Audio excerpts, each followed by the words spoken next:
Happy Tuesday morning, guys. This is take 3. Nothing like having sneezing fits in the middle of the videos. But here it is about, 4 o'clock in the morning. I think I was up around 3:15. But we'll put this one up around 6 so it doesn't get lost somewhere and nobody finds it. Y'all know the phrase, the grass is always greener, right? And we see it around the world right now. Notwithstanding the fact there's a war going on, but Ukrainians are moving all over Europe. Okay, you have everybody from the Middle East moving to France, moving to Great Britain. Hell, you have half of Central America trying to get into the United States. And then in the United States, it's like, oh, everybody in New York, hey, let's move to Florida. California, hey, let's move to Nevada. Let's move to Idaho, whatever it would be. Did you ever notice this? It's taking the easy way out. And yeah, I've lived all over the country, no doubt, okay? So maybe I'm guilty of this too. A lot of times it was going somewhere that was more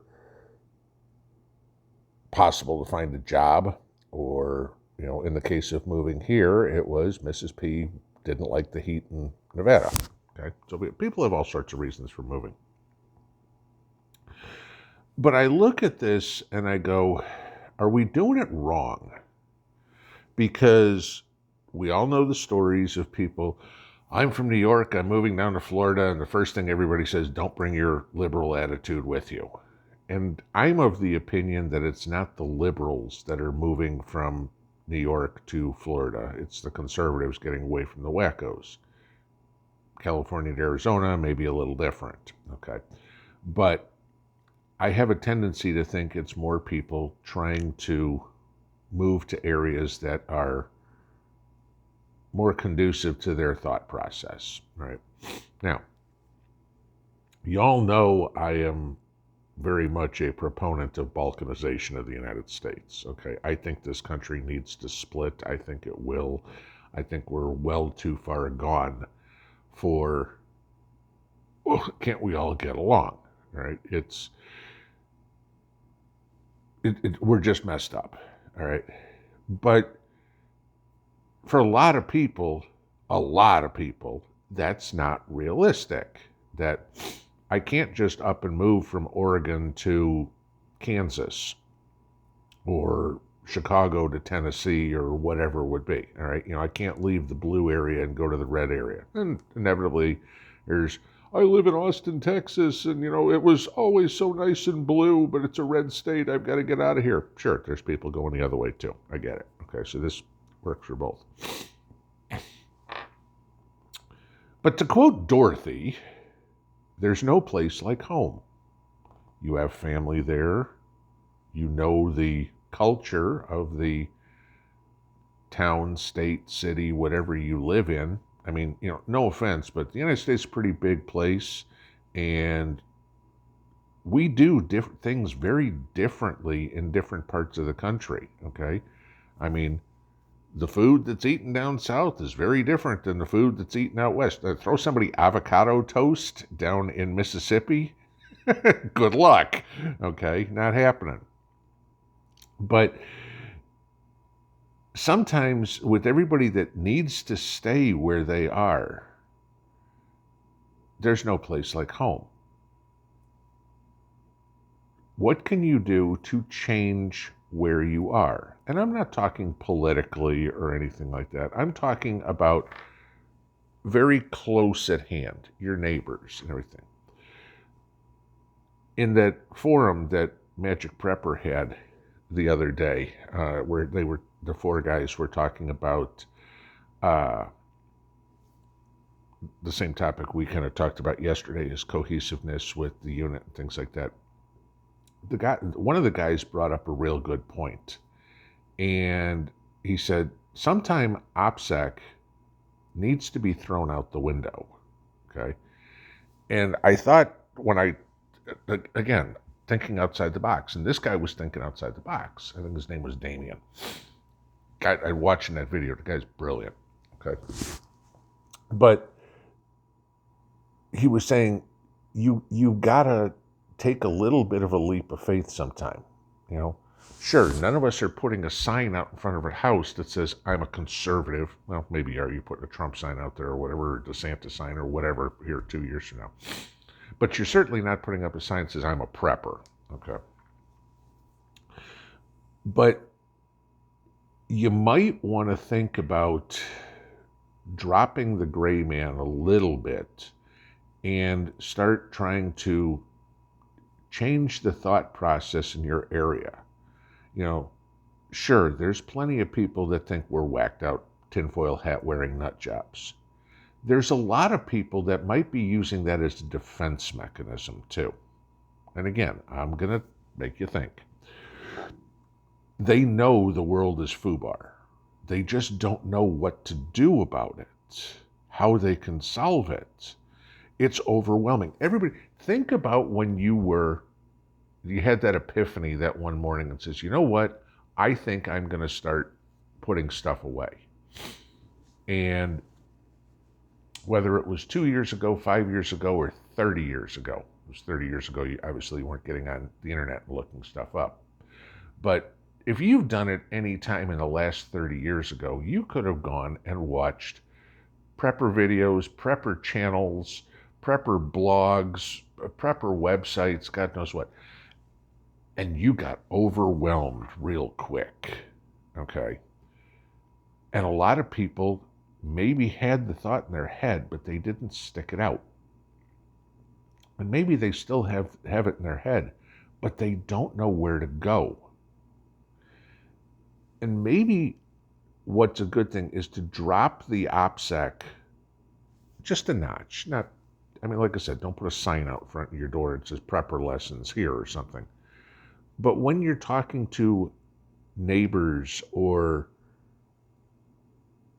even the deniers, engage in the conversation. Okay, you think I'm crazy. What are your plans if? What are your plans if we go to CBDC? What are your plans if the power grid goes down? What are your plans if we get hit by a hurricane, depending on where you are, of course? Or what are your plans if we have a wildfire, say the people, and you know, it's like, well, I'm gonna leave. Great, where are you gonna go? What if the power's out where you go and you don't have access to your credit card? Maybe we need to be a little bit more inclusive, I guess, if you will. Many of you have asked me, how do I go about finding people with similar beliefs? And it's not easy, okay, for anybody. I don't even remember how Mr. and Mrs. Mountaintop Prepper and I got on the topic of prepping and realized each one of us were. But somehow, some way, we had to let our guard down a little bit, and the topic got brought up. And I don't know if it was on gardening or canning or weaponry or what we talked about. Somehow, some way, the topic went from here to here, okay? You know, I was leery at the beginning of people local, you know, that knew me, knowing I had a YouTube channel, because that would be advertising that I'm a prepper. And then I kind of realized that's a good thing, because it's a way that people know, hey, here's somebody who has a similar idea. Now, if you want to go start a YouTube channel, go start a YouTube channel. Maybe it works, okay?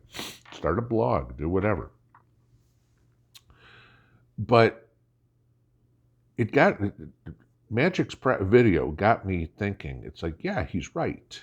You know, everybody seems to think the grass is always greener somewhere else. And like I said, I've lived many other places, right? There's a big difference between the culture that I grew up in Chicago or in Michigan and the culture that I lived in Boston. I mean, and I'll take this. Move from Boston to Salt Lake City and want to talk about complete difference. Here it comes. No, I'm not starting this all over and going for a fourth take. You and then moving down south, things are different. Now, I lived in Texas, so I kind of knew I lived in Texas for quite a while, so I know what the southern culture is. But maybe do something, put yourself out there just a little bit.